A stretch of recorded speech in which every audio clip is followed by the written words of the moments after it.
நீங்க உங்க புருஷன்ட்ட ஷேர் பண்ணி பாருங்க, உங்களுடைய புருஷன் அதை ஏற்றுக்கொள்கிறது இல்லை.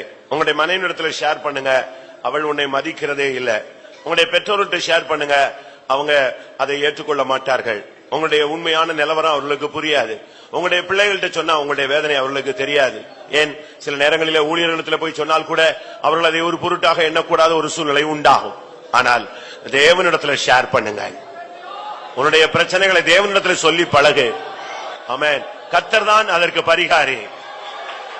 அவருக்கு தான் அதனுடைய அஸ்திபாரம் தெரியும், அவருக்கு தான் அதனுடைய வேர் தெரியும், அவருக்கு தான் உண்மை புரியும், அவருக்கு தான் இருதயத்தின் ஆழம் தெரியும்.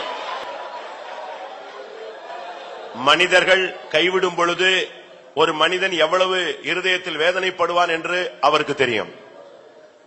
ஏன் தேவனே கைவிடக்கூடிய சூழ்நிலைகள் வரும் பொழுது ஒரு மனிதனுடைய வேதனை எப்படி இருக்கும் என்றும் அவருக்கு புரியும். கெத்சமனே தோட்டத்திலே அவர் பிதாவினால் கைவிடப்பட்டது போன்ற ஒரு சூழ்நிலையை உணர்ந்தார். சிலுவையிலே ஏன் என்னை கைவிட்டீர் என்று கதற ஆரம்பித்தார். அப்படினால் அப்படிப்பட்ட பாதையில் போகிற மனிதனுடைய வேதனை அவருக்கு தெரியும். சீசர்கள் தன்னை விட்டு ஓடி போன பொழுது மனிதர்கள் கைவிட்டால் என்ன நடக்கும் என்பது அவருக்கு புரியும். ஆமென். உன்னுடைய வேதனை, உன்னுடைய துக்கம், உன்னுடைய சஞ்சலம், உன்னுடைய தவிப்பு, உன்னுடைய ஆச்சாமை, உன்னுடைய இயலாமை கர்த்தருக்கு புரியும், தெரியும். ஆமென். ஹல்லேலூயா. 2 நிமிடம் முழங்கால் படியிட்டு உன் வேதனையை கர்த்தரிடத்திலே சொல்லு. இந்த ஆராதனையிலே அதற்கு பரிகாரத்தை தெய்வம் உண்டு பண்ணட்டும்.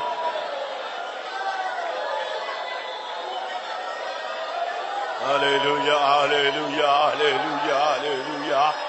Ribala ba, ribala ba, ribana samana mani araba raba.